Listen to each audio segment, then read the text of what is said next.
ایک بار کی بات ہے کہ گھومتی ہوئی پہاڑیوں اور سرسبز شاداب میدانوں کے درمیان واقع ایک پرانے گاؤں میں ایک جادوئی تالاب واقع تھا۔ وہ تالاب کراؤن آف ڈیو ڈراپس کے نام سے جانا جاتا تھا کیونکہ کہا جاتا ہے کہ وہ 7 پریوں کی پناہ گاہ ہے جن کے سر پر شبنم کے بنے تاج ہیں۔ گاؤں کے لوگ اس تالاب کے قریب بھی جانے سے ڈرتے تھے۔ اسی گاؤں میں ایک رائکا نامی لڑکی رہتی تھی جو بہت مہربان دل تھی، ہمیشہ دوسروں کی مدد کرنے میں مصروف رہتی تھی۔ ایک دن وہ گاؤں میں ٹہل رہی تھی کہ اس نے دیکھا کہ بوڑھی عورت پھلوں کی ٹوکری اٹھانے کے لیے جدوجہد کر رہی ہے۔ وہ بغیر سوچے سمجھے اس بوڑھی عورت کی مدد کو پہنچ گئی اور پھلوں کی ٹوکری خود اٹھا کر گھر چھوڑ آئی۔ بوڑھی عورت نے بہت ساری دعائیں دی اور رائکا کا شکریہ ادا کیا۔ رائکا گھر چلی گئی۔ اسی رات خواب میں کیا دیکھتی ہے کہ وہ تالاب کراؤن آف ڈیو ڈراپس کے پاس کھڑی ہے اور پریاں اس کے ارد گرد ہیں اور اسے شبنم سے بنا تاج پہنا رہی ہیں۔ رائکا معمول کے مطابق کسی نہ کسی کی مدد کرنے میں مصروف رہتی اور روزانہ رات کو اسے یہی خواب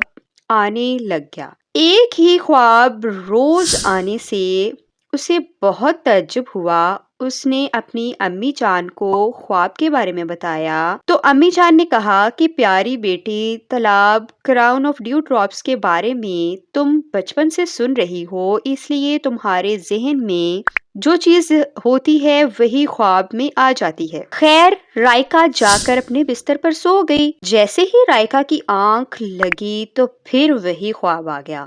رائکا کی آنکھ فوراً سے کھل گئی اور وہ بغیر سوچے سمجھے رات کو ہی تالاب کی طرف چلی گئی۔ وہاں پہنچ کر پریشانی کی حالت میں تالاب کے قریب بیٹھ کر خود سے کہنے لگی کہ آخر مجھے یہ خواب روز کیوں آتا ہے؟ اس کا کیا مطلب ہے؟ اس سے سو بھی نہیں سکتی۔ آخر یہ کیا ماجرا ہے؟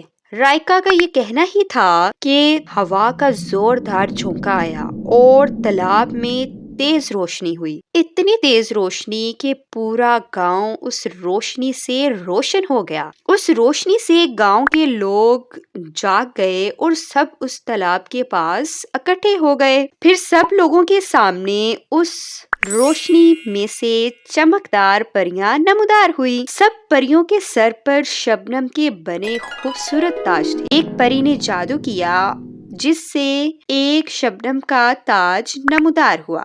پری نے اس تاج کو رائکا کے سر پر رکھتے ہوئے کہا کہ یہ تاج تمہارے لیے خوش بختی لائے گا اور یہ تمہاری ہمدردی کا انعام ہے، وہ ہمدردیاں جو ہم تمہارے بچپن سے دیکھتے آ رہے ہیں۔ یہ دیکھ کر سب لوگوں نے رائکا کو مبارکباد دی اور تالیاں بجائیں۔ پھر پریوں کا رائکا نے شکریہ ادا کیا اور اس کے بعد اچانک سے روشنی غائب ہو گئی اور اندھیرا چھا گیا اور پریاں بھی غائب ہو گئیں۔ شبنم کا تاج پا کر رائکا بے حد خوش تھی اور سب لوگوں کے دلوں میں رائکا کے لیے احترام اور بڑھ گیا۔ اور یہ اچھی لگی ہو تو لائک کیجیے گا، کمنٹس کیجیے گا، شیئر کیجیے گا اور چینل کو سبسکرائب کر کے بیل آئیکن پر لازمی پریس کر دیں تاکہ اس طرح کی دلچسپ کہانیاں آپ لوگوں تک پہنچتی رہیں۔ اللہ حافظ۔